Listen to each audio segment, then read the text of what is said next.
अस्सलाम वालेकुम। आज हम हरूब के हवाले से बात करेंगे। वो भाई जिनके ऊपर पहले से हरूब लगा हुआ है और वो सऊदी अरब में मौजूद है, या इसके अलावा वो अपने मुल्क चले गए हैं।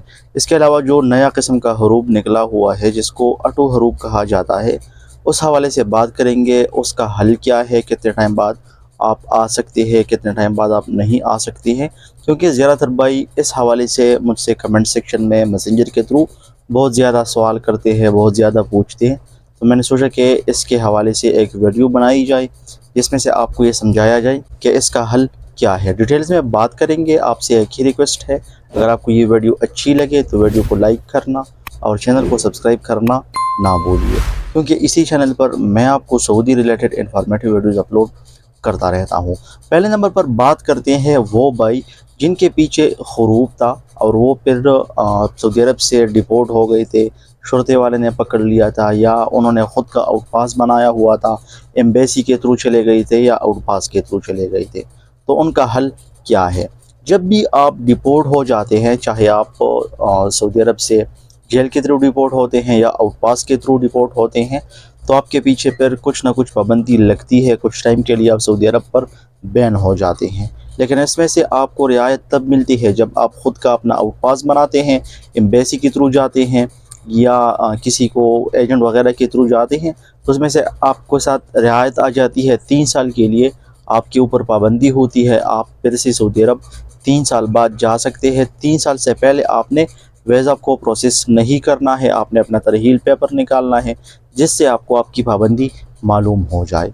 इसके अलावा वो भाई जो शुरता वाले उनको पकड़ लेते हैं और उनको डिपोर्ट करवा देते हैं, उनके पीछे हरूब होता है, तो उनके लिए कम से कम 5 साल तक वेट करना ज़रूरी है। अब बात करते हैं उन भाइयों के ऊपर जो सऊदी अरब में मौजूद है, उनके पीछे हरूब है, उनके लिए क्या करना चाहिए।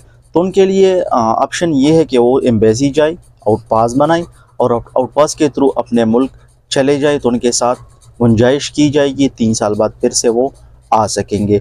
इसके अलावा अगर इसी दौरान में उनको शुरते वाले ने पकड़ लिया, पुलिस ने पकड़ लिया, तो फिर आपके ऊपर कम से कम 5 साल की पाबंदी भी हो सकती है, लाइफ टाइम की पाबंदी भी हो सकती है। क्योंकि शुरते वाले आपके पीछे कोई केस भी बना सकते हैं जिसका पता आपको अपने तरहील पेपर से चलेगा।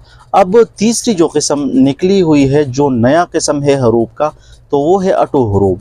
वो आपके पीछे तब लगता है जब आपका कॉन्ट्रैक्ट ख़त्म हो जाता है और आप अपने कॉन्ट्रैक्ट को नहीं देखते हैं, रिन्यू नहीं करवाते हैं, जिसके बेस पर आपके पीछे ऑटो हरूब लग जाता है। इसका कोई हल अब तक नहीं है। ये गवर्नमेंट की तरफ से होता है, ये ख़त्म नहीं होता है, ना कंपनी कफील आपका ये हरूब ख़त्म कर सकता है। तो काइंडली आप अपना कॉन्ट्रैक्ट कीवा में देखा करें कि आपके कॉन्ट्रैक्ट में कितना टाइम बाकी है, उसके हिसाब से दोबारा आप अपने कॉन्ट्रैक्ट को रिन्यू करवाया करें। क्योंकि ये वाला जो नया किस्म निकला हुआ है, तो ये एक तरीके से भी ख़त्म नहीं होता है। हाँ, अगर आप मकतबुल अमल जाएंगे, वहाँ पर केस करेंगे, अपना जो रिपोर्ट है वो जमा करेंगे, तो आपके लिए फिर चांस है कि आपका हरूब ख़त्म हो जाए। तो काइंडली ये जो ऑटो हरूब का सिस्टम निकला हुआ है, इससे आपने बचकर रहना है, आपने अपना कॉन्ट्रैक्ट देखना है।